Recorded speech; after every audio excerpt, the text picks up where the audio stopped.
Isang mapagpalang araw po sa ating lahat. Ako po si Junella Bianca de Aguilar at ito po ang aking Day 272 Devotion para sa ating 365 Daily Devotion na pinamagatang Meron ka bang ganap na kapayapaan? At ang topic natin ngayon ay Sufficiency of Scripture. At sabi po dito yung concept na Sufficiency of Scripture means that the Bible contains all the words of God we need for salvation, faith, and obedience. God progressively revealed His Word throughout redemptive history, culminating in Christ and the completed canon.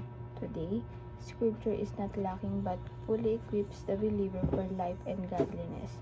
This is the meaning of sola scriptura.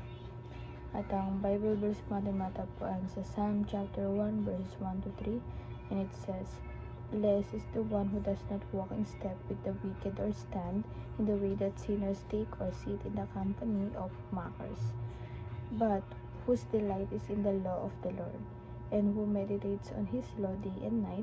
That person is like a tree planted by streams of water, which yields its fruit in season, and whose leaf does not wither. Whatever they do prospers.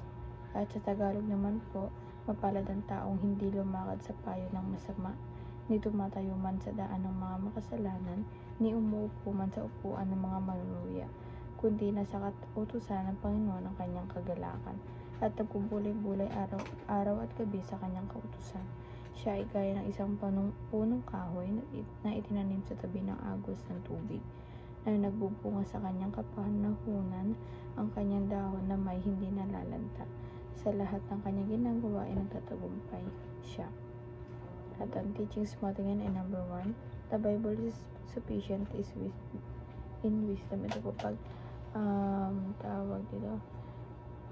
pag binasa po natin talaga yung Bible, madami tayong wisdom na matutunan, na which is na kailangan natin i-apply natin sa ating buhay. Diba, pag nagbabasa tayo, hindi lang dapat basa lang, kundi may application din sa buhay din natin, na maganda kasi na ang tawag dito, useless kasi yung knowledge makukuha natin kung hindi natin ito ina-apply into wisdom. And number 2 po, the Bible is sufficient in salvation. Ito po, yung Biblia punong-puno po siya ng yung kaligtasan na binigay sa atin ng ating Panginoon noong siya'y nagsakripisyo at pinako siya sa krus ng Kalbaryo. Ganon din yun na matatanggap natin yung salvation na ito once na tinanggap natin si Kristo sa buhay natin at dineclare natin yun. Hindi lang basta dineclare, kundi ipinamuhay din natin yung buhay na meron siya. And number 3 po, the Bible is sufficient in revelation. Ito po, madami po talagang ipinakita sa Biblia, madaming ni-reveal, madaming parang naging eye-opener yun sa atin, yung mga bagay na nandun, yung mga teachings, yung mga pangyayari na nangyayari pala yung bagay na ganun na akala natin imposible, pero posible pala siya na, diba, nakalagay sa Bible. Madaming kwento dun, madaming kwento about sa kasaganahan sa ating buhay, sa lahat ng mga nangyayari sa buhay natin. Nakasulat siya sa Biblia, parang kumbaga siya, parang updated siya sa buhay natin, kasi nagiging yung mga nakasaad doon, nakaka-relate tayo, nakalam updated siya, pero hindi, kasi sobrang tagal na panahon na nakasulat yun. Pero dahil nga sa alam na ng ating Panginoon yung mangyayari bukas at sa susunod na araw, lahat yun alam niya na, kaya yun na sa Bible. Kahit yung problema natin kinabukasan, nare-relate pa rin natin siya, kasi nga magkarugtong lang yun, and nakasaad na nga doon lahat, na parang advance nga kumbaga.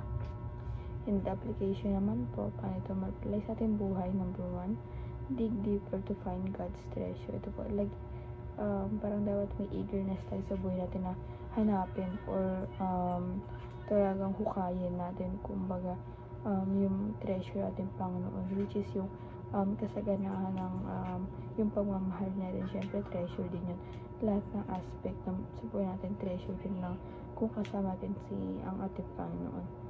And number 2 po, develop a habit of applying wisdom. Dapat habit natin doon sa ating buhay na nag-a-apply tayo ng wisdom bawat knowledge na natututunan natin kailangan ng application, which is na magiging wisdom siya dahil yun nga, diba, paulit-ulit na tinutukan sa ABCs to success na magiging useless yung knowledge kung hindi natin ginagawang wisdom. And number 3 po, decide within biblical boundaries. Ito po, pag yung may mga plano tayo sa buhay, nag-decide tayo ng mga gagawin natin, kailangan ina-apply natin siya sa biblical na dapat hindi tayo basta-basta nag-decision. Dapat madaming beses na ito pinag-iisipan kung tama ba or kung ikakalugod ba ito ng ating Panginoon. And yun lang po ang aking devotion ngayong araw. Sana ba may tutunan kayo at huwag mo itong kalimutan na i-share sa ating mga mahal sa buhay, and God bless po sa ating lahat.